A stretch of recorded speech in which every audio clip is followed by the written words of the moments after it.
Bonjour à tous et bienvenue sur cette nouvelle visioconférence sur les arnaques en ligne, partie 1, puisqu'il y aura nombreuses parties.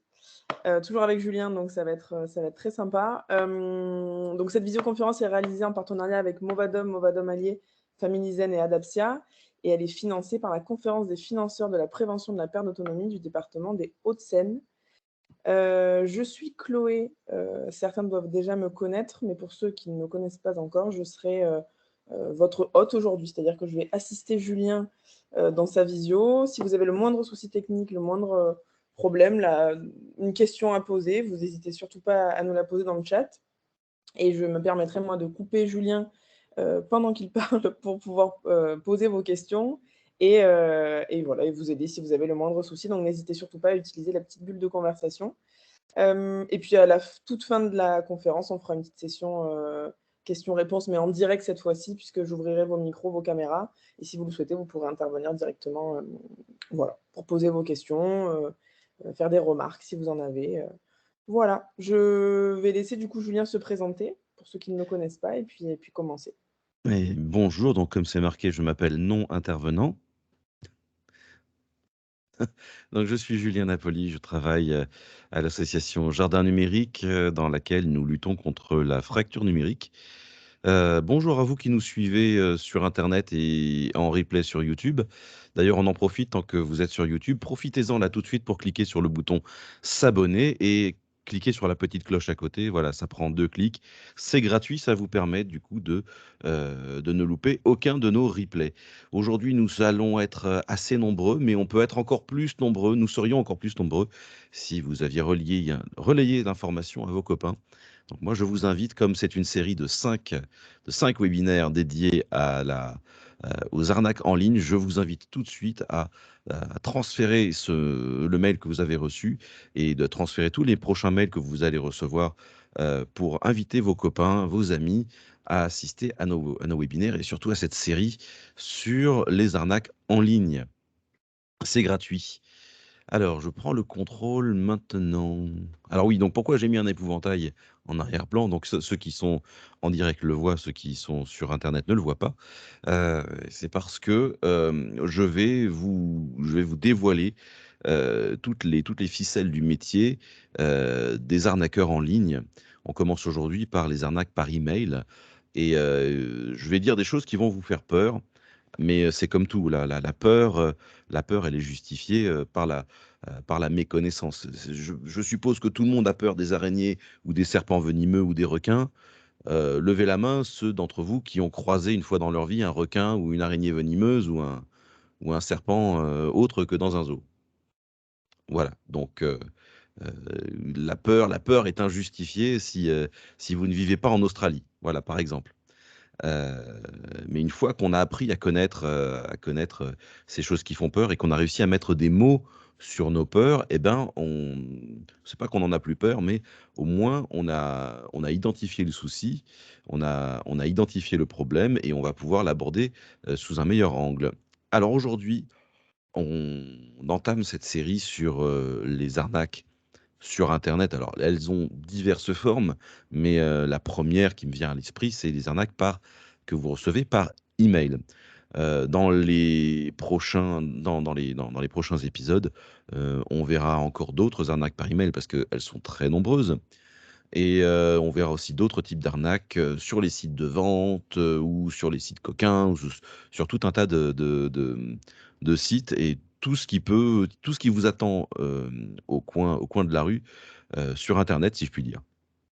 Donc aujourd'hui, on va comme j'aime à le faire passer en revue une définition de termes et ensuite on va s'attaquer au phishing. Alors le phishing, P-H-I-S-A-I-N-G, c'est une pratique, que je vais vous détailler, qui n'existe pas forcément que par email. Ça existe également par téléphone, mais on fera le parallèle tout à l'heure. On verra les conséquences si on clique sur un lien foireux qui nous est arrivé par internet. On verra un petit peu l'économie qui se cache derrière cette pratique frauduleuse. On verra comment analyser et détecter un email frauduleux à l'œil nu, rien qu'à l'œil nu, parce que des fois les antivirus ou les antispams ne suffisent pas. et on verra comment s'informer et se renseigner. Et alors en bonus, j'ai marqué comment rigoler avec le phishing, mais ça, ce sera peut-être pour le dernier épisode, parce que oui, on peut rigoler avec le phishing, on peut prendre à l'envers les arnaqueurs et arnaquer les arnaqueurs. Mais ça, c'est une pratique qui n'est qui n'est pas du tout dangereuse et qui permet de bien rigoler. Je vous expliquerai comment faire si vous êtes motivé. Merci à vous tous d'être là, si nombreux. Alors, il faut que je vous parle de la théorie des tranches de gruyère. Levez la main ceux qui savent ce que c'est que la théorie des tranches de gruyère. Alors, la théorie des tranches de gruyère, c'est une théorie qui est apparue il y a quelques années et qui a surtout été utilisée pour les accidents d'avion. Je vous explique. Les défenses, les barrières et les sécurités peuvent être comparées à des tranches de gruyère avec des trous qui symbolisent les failles dans chaque niveau de défense. Pour qu'un accident ait lieu, il faut que les faiblesses, donc les trous dans les défenses et les barrières de sécurité, soient alignés à chaque niveau de sécurité. C'est ce qui explique le plus souvent plusieurs incidents en chaîne que sont nécessaires pour provoquer un accident. Donc imaginez un épisode de Mr Bean. Donc Mr Bean qui fait griller une tranche de pain dans son toaster, mais la tranche de pain elle est coincée dans son toaster et en même temps lui il sort de la cuisine. Le toaster commence à prendre feu parce que première faille de sécurité, le toaster continue de chauffer avec sa tranche de pain qui est grillée. Deuxième faille de sécurité, il a laissé un torchon juste à côté.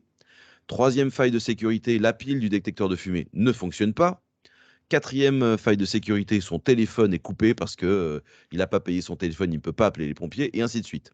Donc vous voyez que à chaque fois qu'on aurait pu éviter un problème, eh ben, il y avait un trou, et on passe au problème suivant.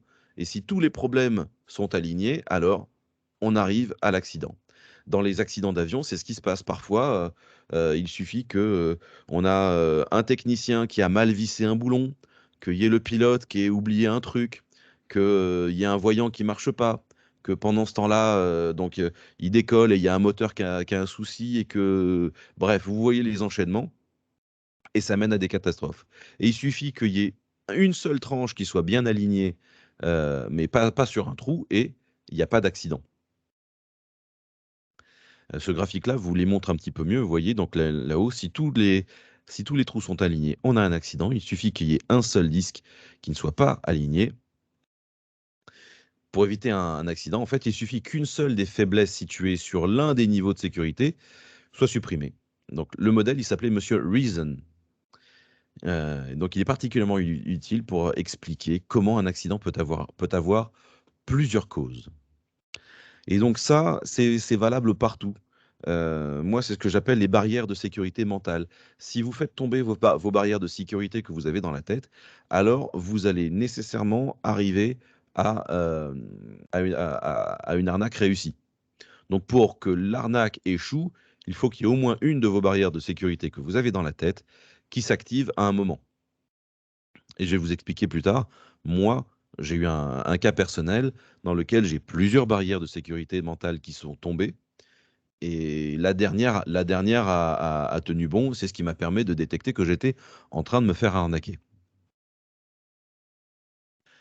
Alors, définition des termes. Alors, un email légitime, ça résulte d'une action bilatérale, le plus souvent à l'initiative d'un être humain, et ça sert de vecteur à une relation sociale. Il peut également être automatique à l'initiative d'un service pour envoyer une information à un client à propos de ses services. Donc un email légitime, c'est un email que vous envoyez à Chloé. Bonjour Chloé, ça tient toujours pour l'apéro de ce soir, passe prendre des chips, j'ai invité Daniel. Voilà, ça c'est un email légitime. Chloé va me répondre, ok super, je rapporte des cerises, c'est la saison. Voilà, donc c'est un email légitime, pas de problème. Un email publicitaire peut également être un email légitime quand le destinataire a sciemment donné son accord pour recevoir des messages.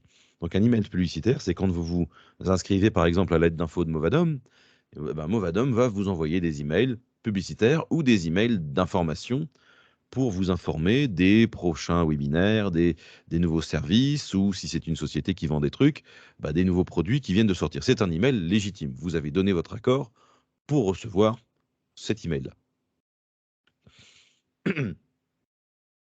Alors, le spam, ça résulte d'une action unilatérale. Donc, c'est-à-dire que c'est un seul côté qui a décidé d'envoyer des emails. C'est pas vous qui envoyez, c'est pas vous et votre interlocuteur qui est d'accord pour vous échanger des emails. C'est quand quelqu'un que vous ne connaissez pas, alors la plupart du temps c'est une entreprise ou des spammers, récupère votre email et vous envoie des emails que vous n'avez pas demandé. Donc ça résulte d'une action unilatérale réalisée par des méthodes automatisées dont le seul but est d'envoyer le maximum de messages au maximum de cibles possibles. Ces messages sont souvent des publicités non sollicitées. Si vous regardez dans vos emails, dans votre boîte email, vous allez voir vos emails légitimes avec vos amis.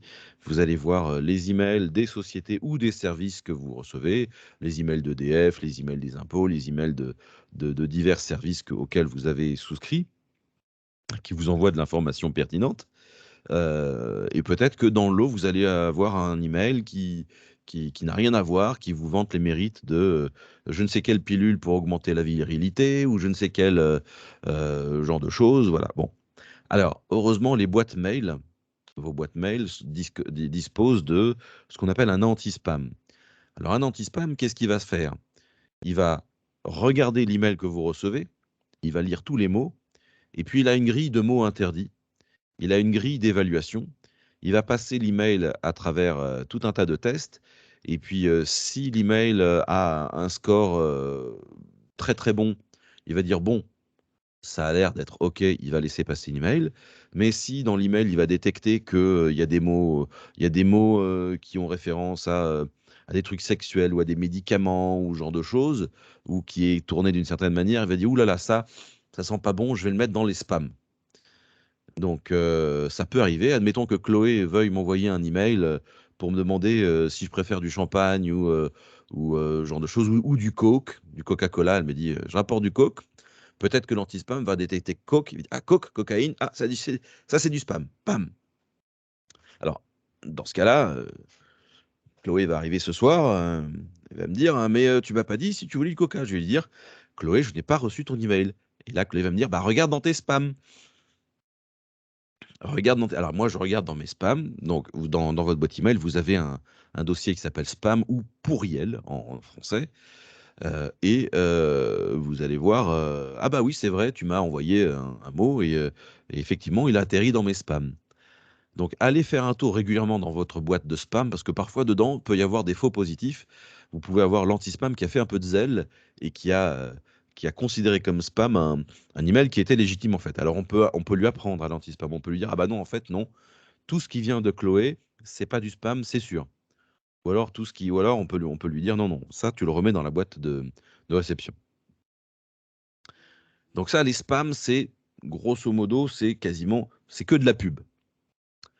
Et le phishing, qu'est-ce que c'est ça? C'est une méthode visant à obtenir des informations personnelles, telles que votre identité ou des codes de carte bleue.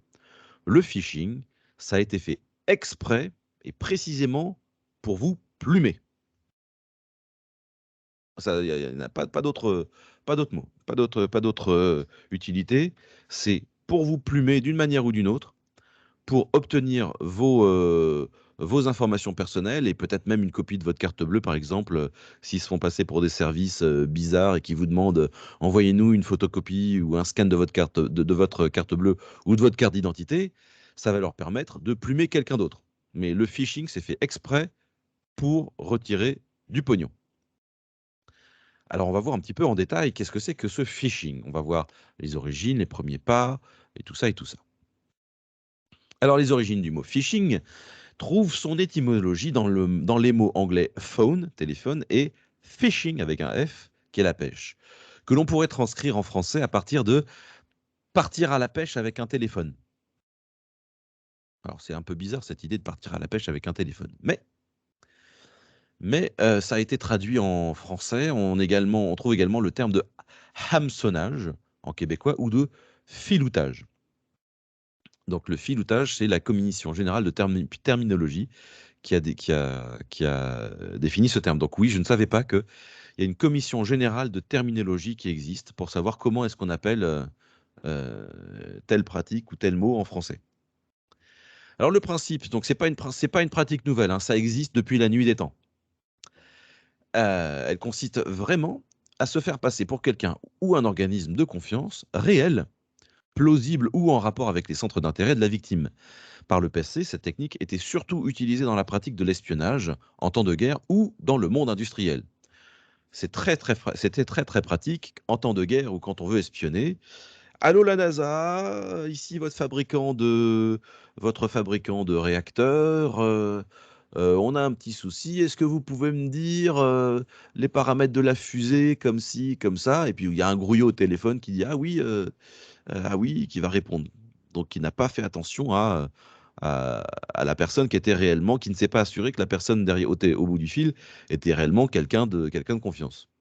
Donc l'objectif, c'était tout simplement d'obtenir des renseignements ou de l'argent détenus par la victime. Le phishing massif est apparu avec le déploiement du téléphone chez les particuliers. C'est là que ça a commencé à, c'est là que ça a commencé à pulluler. Et les entreprises n'étaient plus les seules cibles. Les particuliers sont devenus de nouvelles cibles faciles. Parce qu'à l'époque, on s'attaquait aux entreprises parce que c'était les entreprises qui avaient du téléphone. Donc, on allait au PTT, on appelait le 22 à Asnières.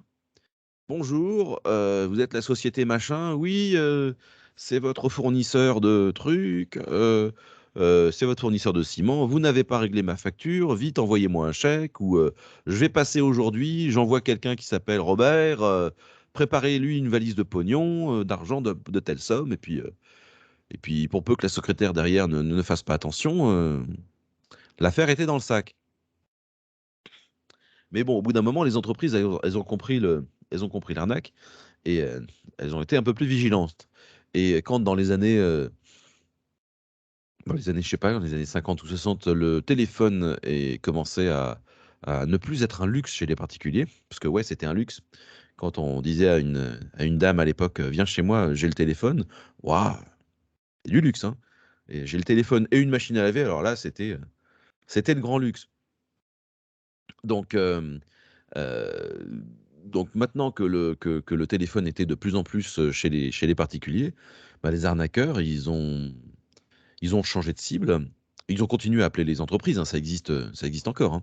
Mais ils appellent maintenant les particuliers pour essayer de leur vendre n'importe quoi, surtout de leur soutirer de l'argent.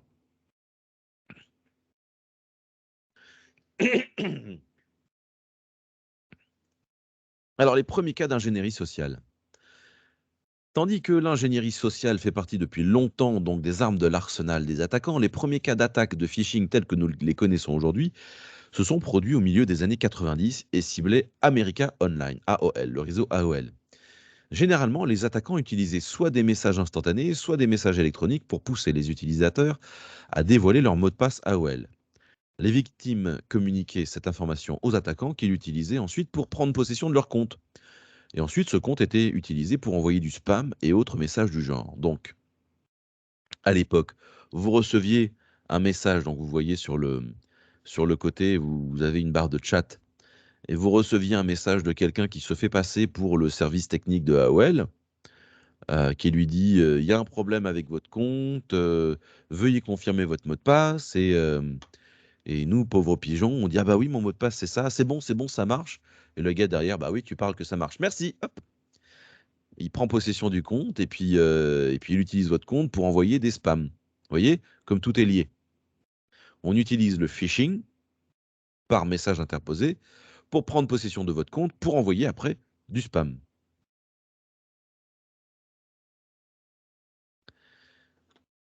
C'était vraiment du travail de pro. Attends, je l'ai pas, le travail de pro. Donc, bien que la présence des erreurs d'orthographe ou autres constitue. Attendez, j'ai un souci. Travail de pro, que système.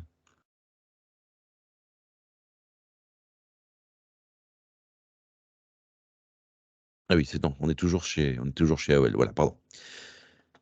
Donc, résolu à prendre ce problème au sérieux, la société AOL a appliqué de nombreuses mesures efficaces. Et bien qu'elles soient encore victimes d'attaques de phishing, leur nombre a relativement diminué. Entre-temps, les attaquants ont pris conscience que leur méthode avait du potentiel et ont commencé à les étendre à d'autres entreprises. La vague d'attaques suivante a fait du phishing un problème grand public.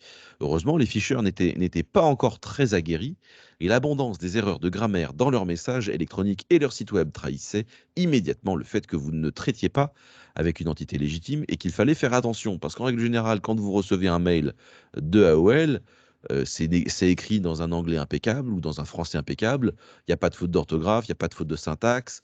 C'est bien fait, le site il est propre.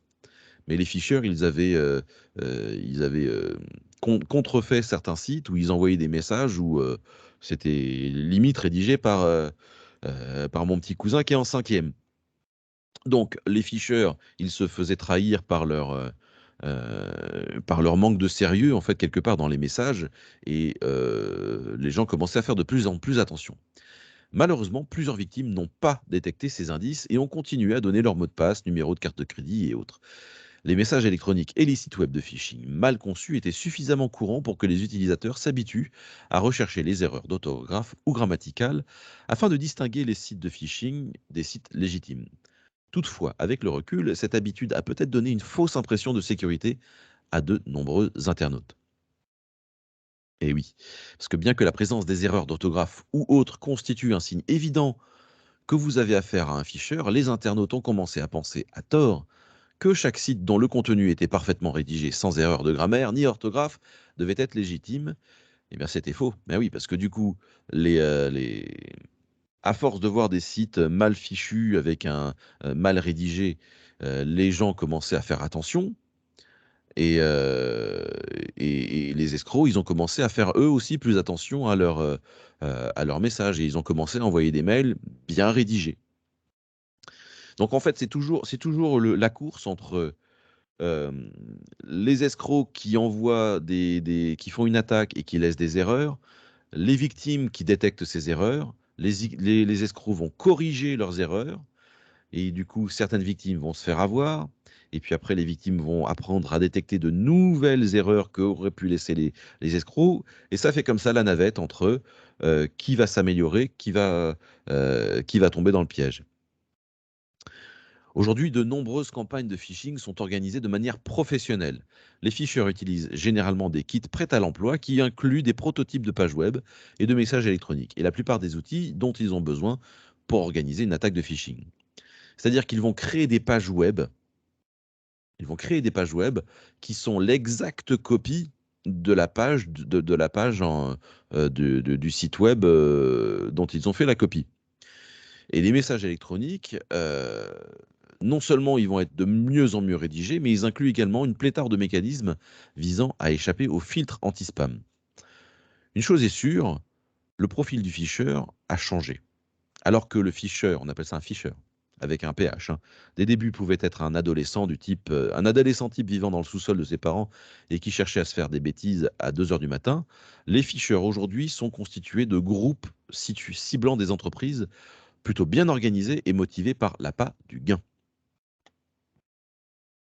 Donc vous voyez, vous cliquez sur, vous recevez un email de la part soi-disant d'Amazon, vous cliquez sur le lien et puis vous voyez une page qui ressemble vraiment proprement à Amazon. Vous voyez comme c'est très, très bien fait, c'est très joli. Les premières pages, elles étaient complètement destroy, ça ressemblait vraiment à rien et ça puait l'arnaque à 2 kilomètres. Là maintenant, vous commencez à recevoir des mails non seulement qui sont bien rédigés, dans un français impeccable, mais en plus, quand vous cliquez sur le lien, vous tombez sur des pages qui ressemblent à s'y méprendre à des pages légitimes du vrai site en question. Alors c'est un vrai écosystème tout ça. Comme les entreprises classiques, les ficheurs recherchent activement des moyens pour optimiser leur rentabilité. Ah oui, c'est une vraie entreprise, hein, malveillante, mais c'est une vraie entreprise quand même. Par ailleurs, comme tout bon salarié, les ficheurs aujourd'hui sont surtout actifs pendant la semaine, donc sachez-le. Vous avez plus de chances de recevoir des emails de phishing pendant la semaine que pendant le week-end. parce qu'ils savent que les gens sont plus actifs la semaine. Et il y a environ 20% de messages de phishing euh, envoyés le week-end. Donc à travers des marchés clandestins, ça y est, là, attention, épouvantail. J'agite l'épouvantail. Donc oui, il y a des marchés clandestins. À travers un marché clandestin, un ficheur peut également louer un serveur web compromis sur lequel il héberge des pages de phishing. Donc c'est un vrai business hein, derrière. Tout comme les business mafieux ou comme les business illégaux, c'est un véritable business dans lequel on peut trouver des kits prêts à l'emploi. On peut louer des serveurs, on peut louer des services et on peut donc louer un serveur compromis très facilement. On peut également externaliser le processus en louant une autre machine compromise à partir de laquelle un message de phishing peut être envoyé. La location de ces machines va généralement coûter quelques euros et si le ficheur a besoin de listes d'adresses de victimes potentielles, on peut même acheter des listes d'emails qui ont fuité. Avec 5 dollars, on peut acheter environ 30 000 adresses électroniques. Donc, si ça vous intéresse, 30 000 adresses pour 5 dollars, c'est pas cher. C'est une vraie économie et un business sous le manteau qui est très profitable. D'ailleurs, il y en a qui font du business uniquement en louant les machines compromises ou en louant leurs services et non plus en faisant activement du phishing. Ils laissent les autres tenter de se casser les dents là-dessus, mais on peut très bien être un premier maillon de la pyramide et faire son beurre comme ça. C'est illégal, hein. Quoique, vous voyez, il y a un flou juridique, c'est-à-dire que je peux très bien monter une machine, mais la louer à quelqu'un et fermer les yeux sur l'activité qui en est faite.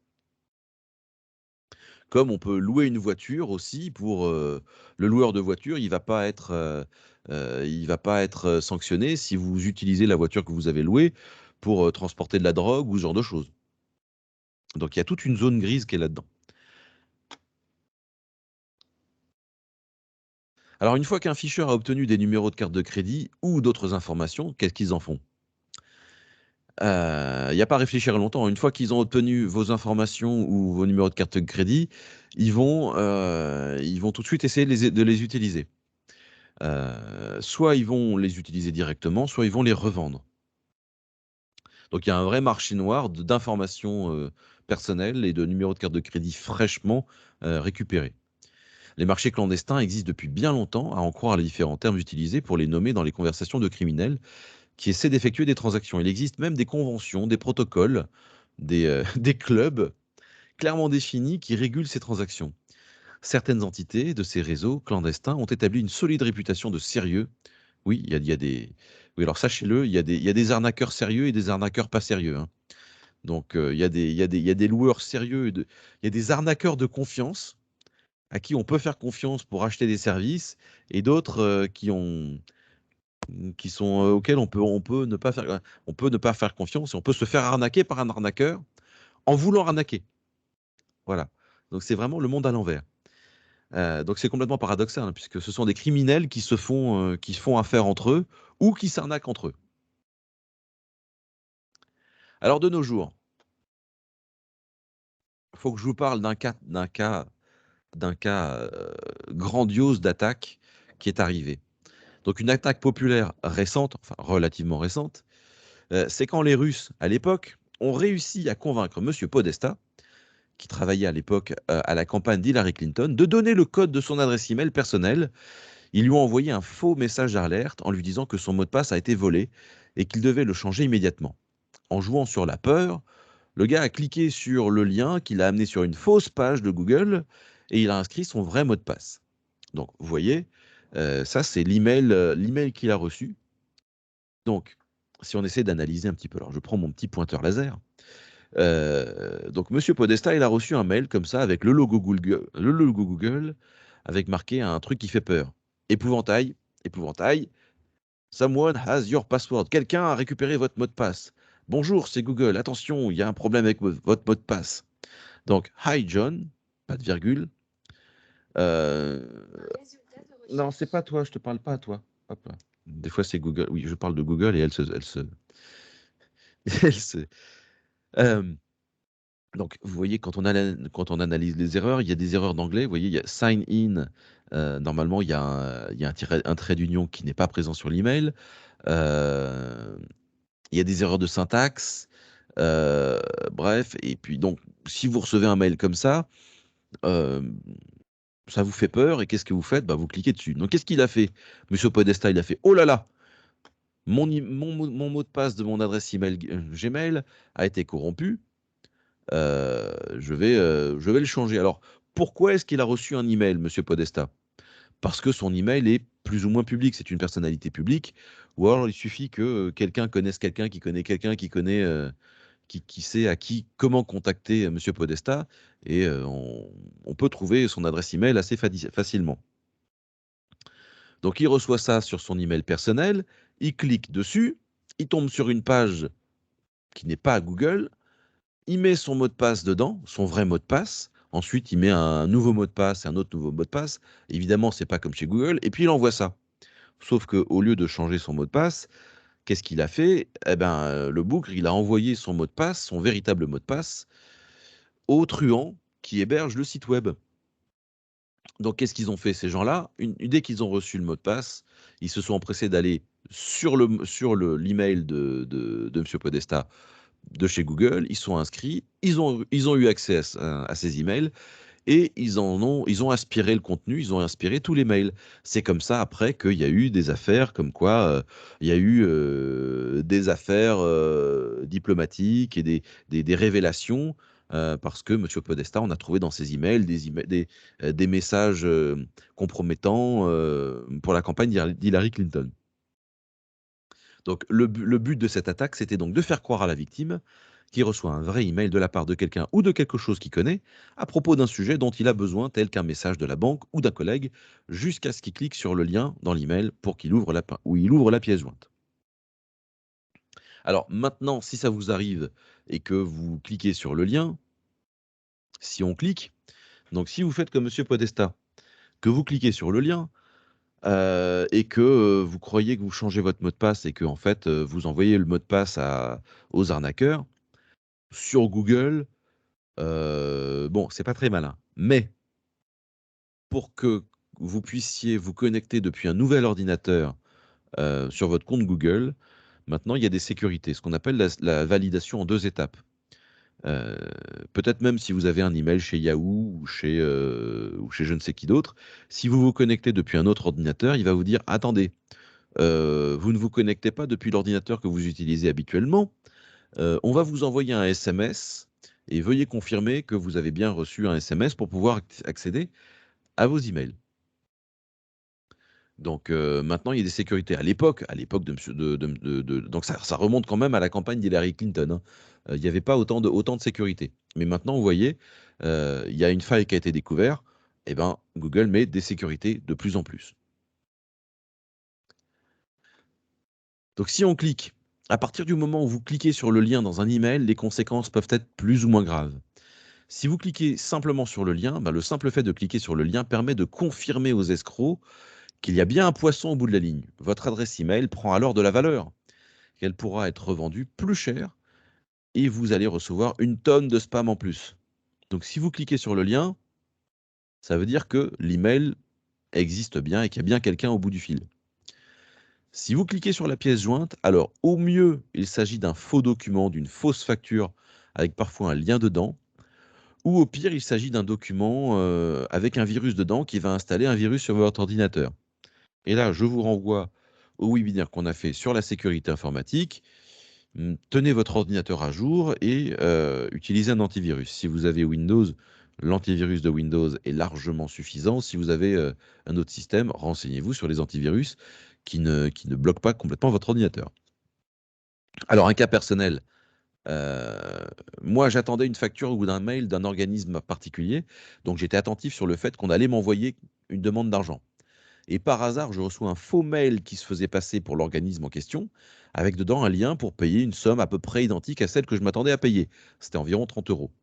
Le site sur lequel je suis dirigé ressemblait à celui de l'organisme en question, mais avec quelques différences que j'ai notées, mais qui ne m'ont pas vraiment alarmé. Donc vous voyez, deuxième barrière. J'ai entré mon numéro de carte, j'ai envoyé, et la page suivante me demandait d'entrer le code que je reçois par SMS. Donc là, c'est quelque chose de connu. Et là, je reçois un vrai SMS de ma vraie banque mais pour le paiement d'un montant de 500 € au profit d'une société qui n'a rien à voir avec celle que j'attendais. Et là, nouvelle barrière, et celle-là, elle a tenu bon. Et j'ai compris que j'avais eu affaire à une tentative de phishing, et j'ai fait immédiatement opposition à ma carte. Donc vous voyez, première barrière qui tombe. Je m'attends à recevoir un mail qui va me demander de l'argent de la société X. Je reçois un faux email de la société X, donc qui n'est pas la société X, pour un montant à peu près identique. Je clique sur le lien, je vois que la page, elle ressemble à la société X. Troisième barrière, elle tombe celle-là aussi. Je rentre mon email et je rentre mes numéros de carte bleue. Quatrième barrière qui tombe. Et c'est la 5e qui a tenu bon. Donc vous voyez, il en faut plusieurs des barrières. Une histoire de sous. Alors, qu'est-ce qui se passe si on va plus loin? Si vous transmettez un IBAN, théoriquement, vous pouvez transmettre votre IBAN à tout le monde. Un escroc seul ne peut pas faire grand-chose avec un IBAN. On ne peut pas vous prendre de l'argent sur votre compte simplement avec un IBAN. Donc sachez-le, ceux qui ont peur d'envoyer un IBAN, si vous transmettez votre IBAN à tout le monde, personne ne peut faire véritablement quoi que ce soit. On ne peut pas vous prendre de l'argent sur votre compte simplement avec un IBAN. Pour cela, il faut une autorisation de prélèvement. Néanmoins, on peut utiliser votre IBAN valide pour faire croire à une victime qu'elle a affaire à une personne légitime et qui peut très bien se faire passer pour vous et inspirer confiance. L'escroc se débrouillera pour lui voler de l'argent autrement.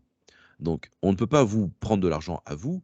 En revanche, votre IBAN peut servir à justifier quelque chose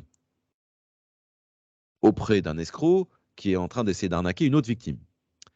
Si vous envoyez vos numéros de carte de crédit, une fois en possession de ces numéros, les escrocs ne peuvent pas retirer de l'argent, mais ils peuvent utiliser pour faire des achats sur Internet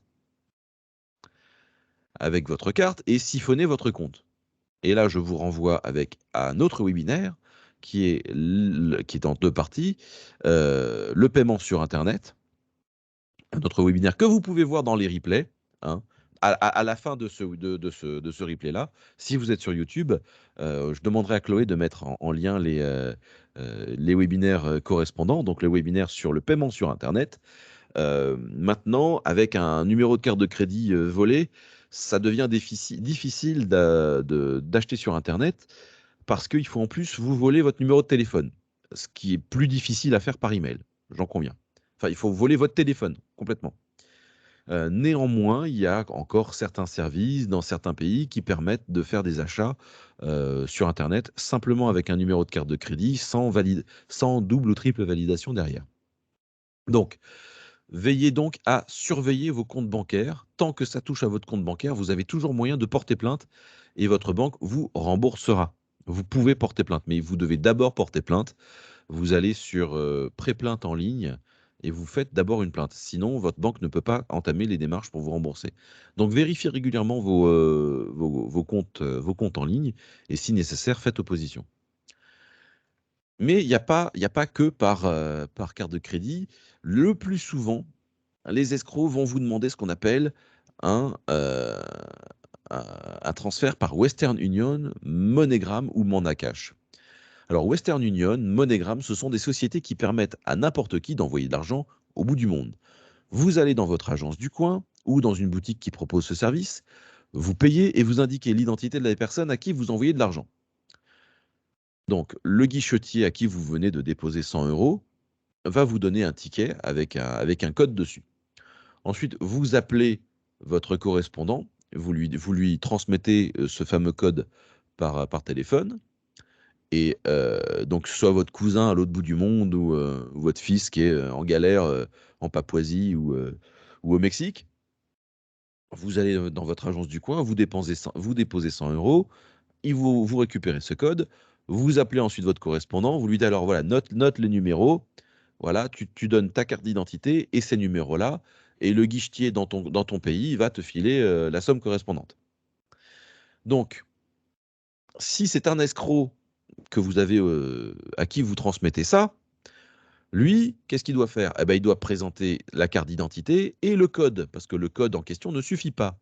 Mais la plupart du temps, le guichetier de l'autre côté, il est dans le coup. Il dit alors c'est au nom de Michel Bouchon. Fais voir, tu t'appelles Michel Bouchon? Non, non, mais je m'appelle Michel, tu gardes 10%. D'accord. Donc, dans certains pays, les guichetiers de l'autre côté, là où on va récupérer l'argent, sont de mèche. Ou alors ils disposent d'une carte d'identité volée, ou plus simplement, le plus simplement possible, ils sont de mèche. Alors tant qu'on y est, vous voyez une carte du monde, il faut savoir aussi que euh, certains pays sont plus spécialisés dans un type d'arnaque que d'un autre. La plupart du temps, quand on va vous demander des arnaques par email, ça vient d'Afrique. Ça vient d'Afrique, qu'on appelle d'Afrique subsaharienne.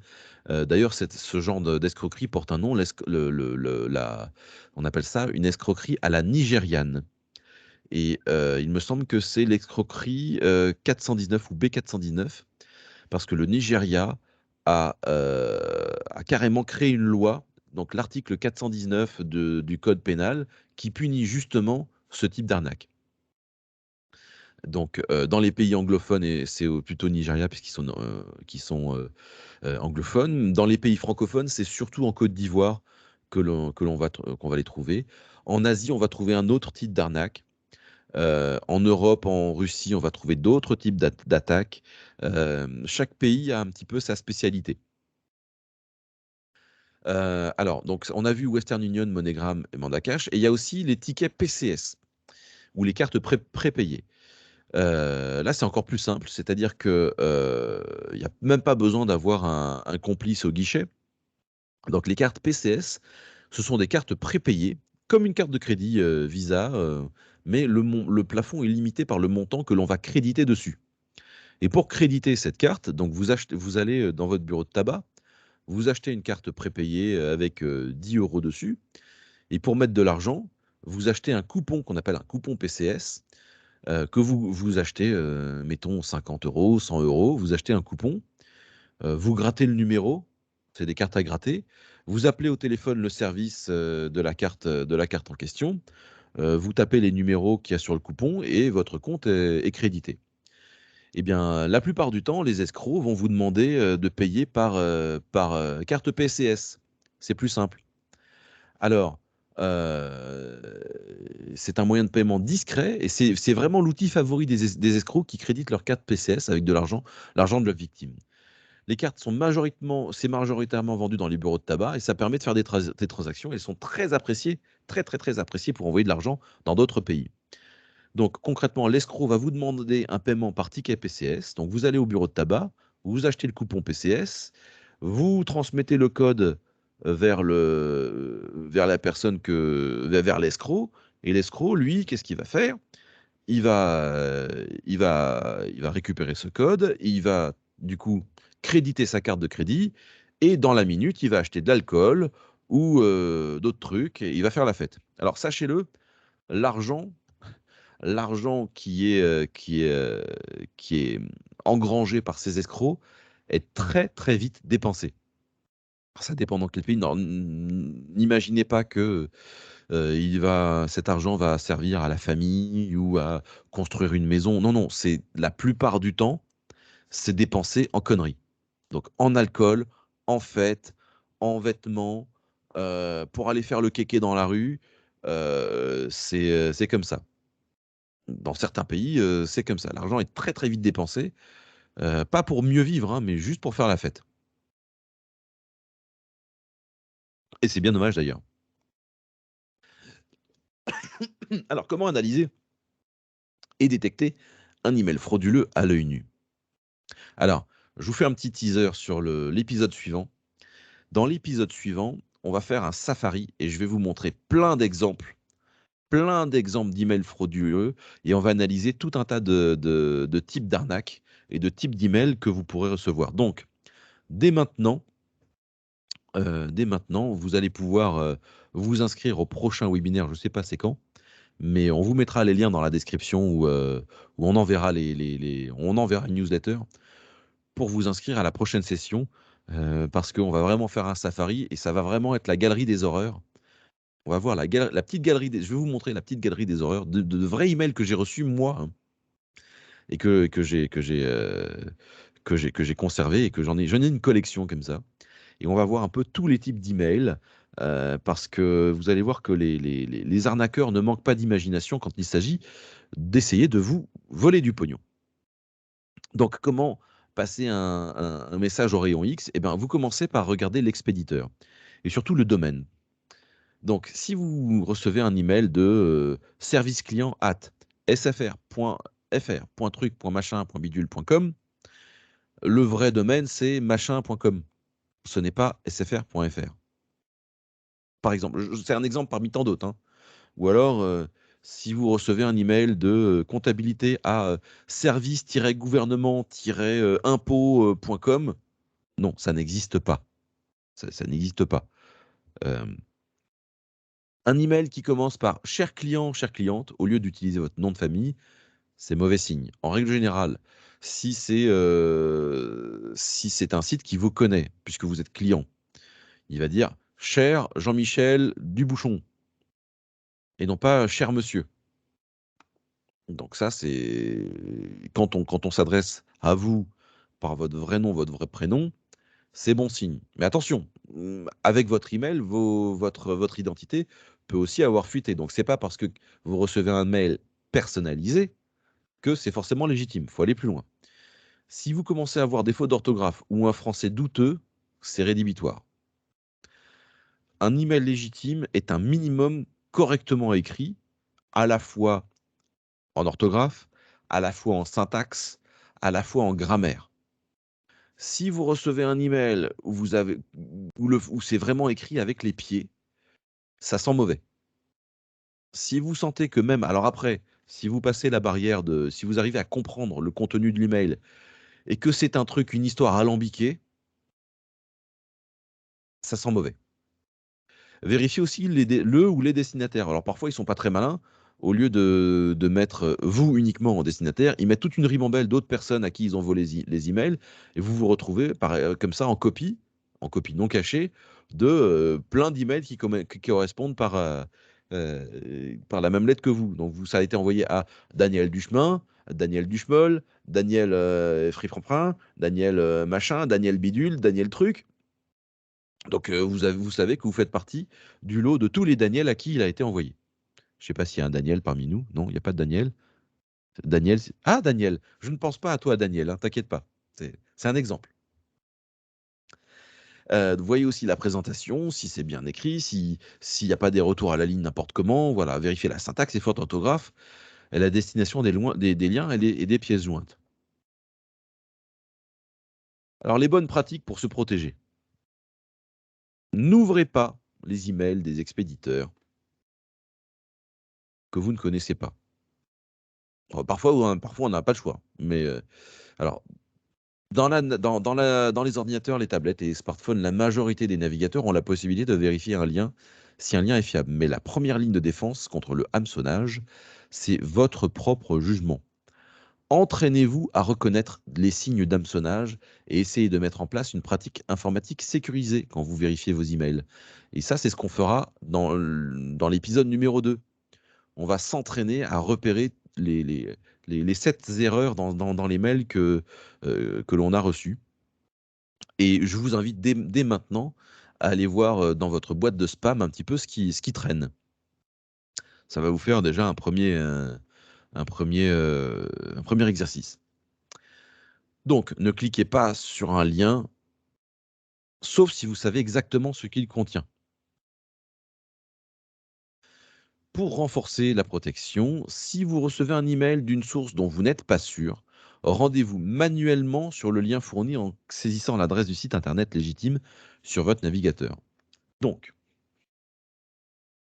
si vous recevez un email de service client Orange, par exemple, ou de service client SFR, ou de service des impôts, ou je ne sais quoi, et que vous le sentez pas très bien, vous n'avez pas tellement envie de cliquer sur le lien, vous ouvrez le navigateur, vous allez vous-même dans votre propre espace client du site en question, soi-disant, et vous allez voir un petit peu si vous pouvez faire le lien entre ce qu'ils annoncent ou ce qu'ils prétendent.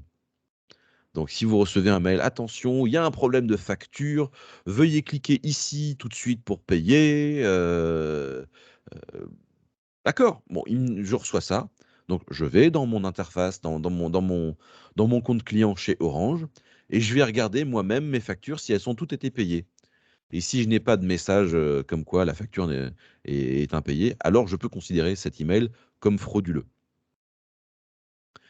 Si on vous demande de fournir des informations sensibles, vérifiez que l'URL de la page, donc l'adresse de la page commence par un HTTPS au lieu de HTTP. Bon, ça c'est le minimum vital, hein. Le S signifie sécurisé. Alors ça ne garantit pas qu'un site est légitime, mais la plupart des sites, légitimes utilisent le HTTPS car il est plus sécurisé. Les sites HTTPS, même légitimes, sont vulnérables aux hackers. Si vous suspectez qu'un email n'est pas légitime, extrayez un nom ou un morceau de texte et copiez-le dans un navigateur, dans un moteur de recherche, et pour savoir si les attaques par hameçonnage connues existent ou utilisent des mêmes méthodes. Donc, vous recevez un mail alambiqué avec une phrase qui n'a ni queue ni tête. Vous prenez une phrase, vous faites copier-coller de la phrase qui vous paraît la plus délirante.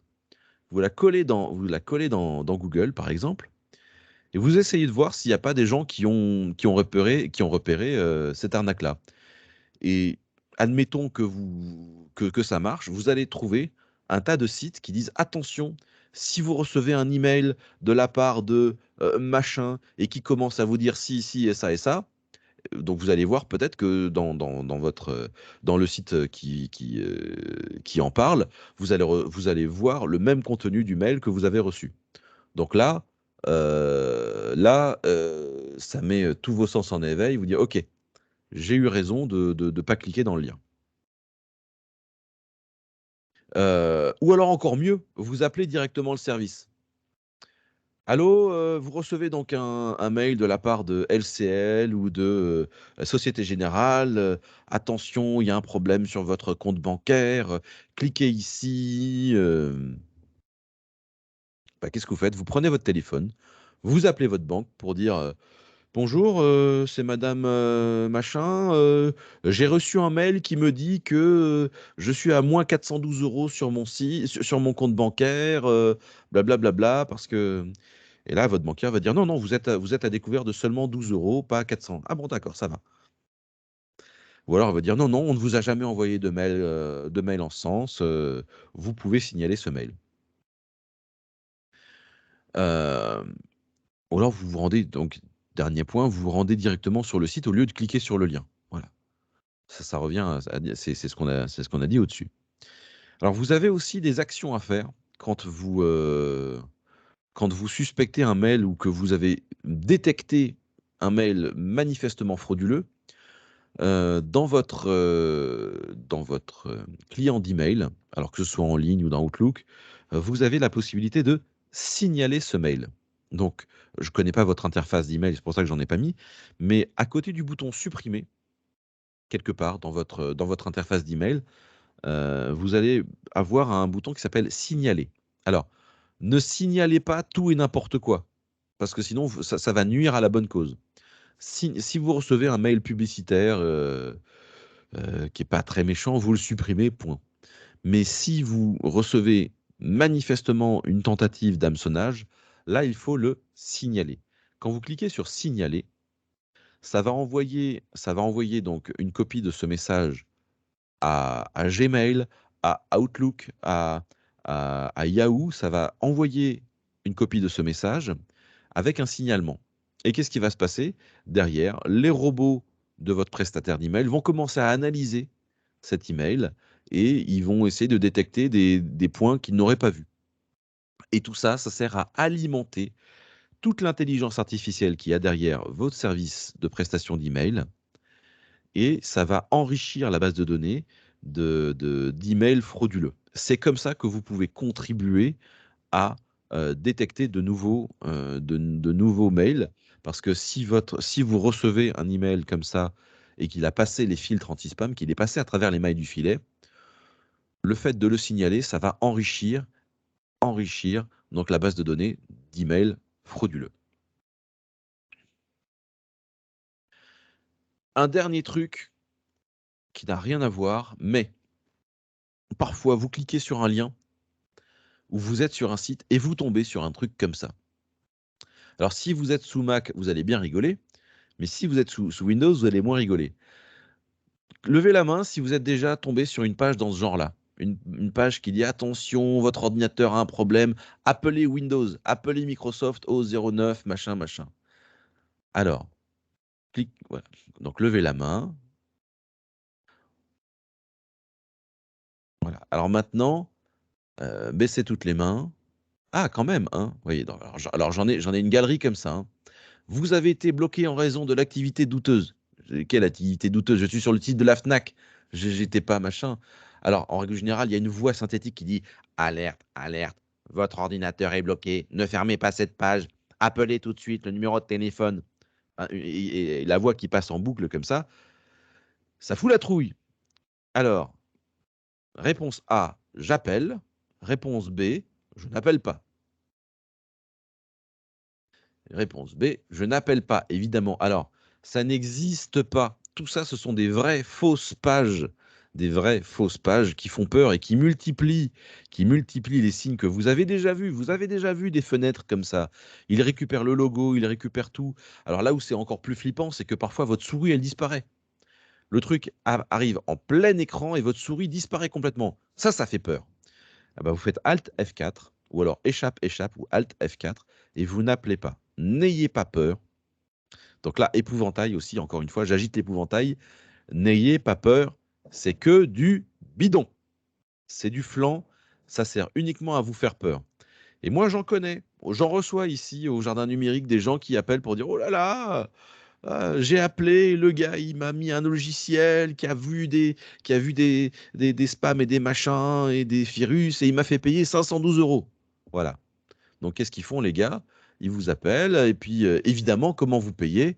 Eh ben, vous allez donner soit votre numéro de carte de crédit ou alors vous allez appeler en PCS, vous allez payer en coupon PCS ou en comment ça s'appelle? Ou en comment ça s'appelle? En Western Union. Voilà. Alors, on fait échappe la touche échappe ou Alt F4 ou F11, enfin, vous sortez de là, tout simplement. Donc, à partir du moment où, si jamais vous appelez le service en question, à partir du moment où on vous demande de payer en coupon PCS, c'est pas sérieux. Vous allez voir dans le prochain épisode qu'il y a des vrais faux messages des impôts. Et quand vous appelez les impôts, ils vont vous dire oui, oui, alors pour faire sauter l'amende, allez à votre bureau de tabac, ouais, c'est bon, j'accepte les coupons PCS. Non, non. Non, non, les impôts, ils n'acceptent pas les coupons PCS et on ne fait pas un Western Union pour payer comme ça. Alors, se renseigner auprès des sociétés qu'on connaît. La plupart des sociétés et services auxquels on est abonné ou client ont quelque part une page d'information qui traite de phishing. Donc, recherchez sur Google, par exemple LCL plus phishing, LCL plus arnaque, ou alors email espace frauduleux espace Société Générale ou La Poste. Et vous allez voir un tas de sites qui vont qui vont alerter, qui vont mettre des exemples de vrais faux emails qui circulent comme ça. Sachez aussi qu'un service ne vous demandera jamais de confirmer votre mot de passe ou vos coordonnées bancaires. Donc votre banque, elle sait qui vous êtes, hein. Donc votre banque ne vous enverra jamais un email pour dire on a eu un souci informatique. Est-ce que vous voulez bien nous, nous confirmer votre numéro de compte et votre mot de passe pour être sûr? Non, non, non, c'est vous débrouillez. Vous êtes la banque, vous savez, vous me connaissez, hein. Donc un service vous enverra toujours un message personnalisé avec votre nom et prénom, ou encore mieux avec votre numéro de client. Mais ce n'est pas toujours gage de confiance. Donc, si vous recevez un mail de votre banque, cher monsieur machin, il y a un souci avec votre compte, avec votre vrai numéro de compte, veuillez vous rendre dans votre espace. Alors, les banques, elles ont compris ça, hein. Moi, quand je reçois un message de ma banque ou de certains services auxquels je suis client, ils disent même plus cliquez ici parce qu'ils savent très bien que ça va pas passer l'anti-spam. Donc ils vous disent cher monsieur machin, il y a un souci avec votre compte, veuillez vous rendre dans votre espace client sur notre site web et loguez-vous là-bas directement. Ils ne mettent même plus le lien pour aller sur le service client. Donc vous pouvez chercher PayPal, email phishing PayPal, phishing impôt, phishing EDF, Free, Orange, Banque Postale, BNP, toutes les banques par exemple, mais aussi chercher toutes les banques et les services auxquels vous êtes inscrit, comme par exemple Netflix. Alors si vous êtes abonné à Netflix ou Amazon, la première barrière, elle peut tomber. Comme mon cas personnel où j'étais inscrit sur un autre site, je m'attendais à recevoir un mail de la part de ce site en question. Donc si vous êtes abonné Netflix et que vous avez, un problème avec votre carte bleue et que vous savez qu'en ce moment votre carte bleue, elle a un problème, et que vous recevez justement par hasard un vrai faux mail de Netflix qui vous dit: «Il y a un problème de paiement», première barrière, elle tombe. Donc là, ne cliquez pas sur le lien, allez directement sur le site auquel vous êtes abonné. Voilà. J'espère que je vous ai pas trop fait peur, que j'ai pas agité trop fort l'épouvantail. Mais vous allez voir dans l'épisode suivant, ça va être pire. Parce que ce sera la vraie galerie des horreurs. Et d'ailleurs, la deuxième partie, ce sera le 3 juin à 10h30. Si vous souhaitez vous inscrire, je vous mets le lien de suite dans le chat. Touc, ici. Alors, ce que je vous invite à faire aussi, c'est à envoyer ce lien à vos copains. Hop, Ouais, je l'ai fait avant toi. Envoyez ce lien à vos copains, à vos copines et ramenez-les parce qu'on va bien rigoler. complètement. Merci beaucoup, Julien. Et merci à tous d'avoir été là. J'espère que ça vous a intéressé. En tout cas, du moins, j'ai eu l'impression que ça vous avait intéressé puisqu'on a eu une multitude de questions et de commentaires dans le chat. Donc, c'est top.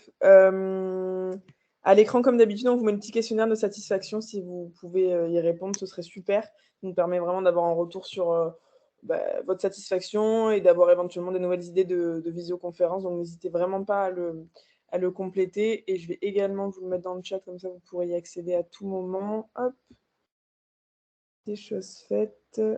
Tac, voilà. Hop, voilà.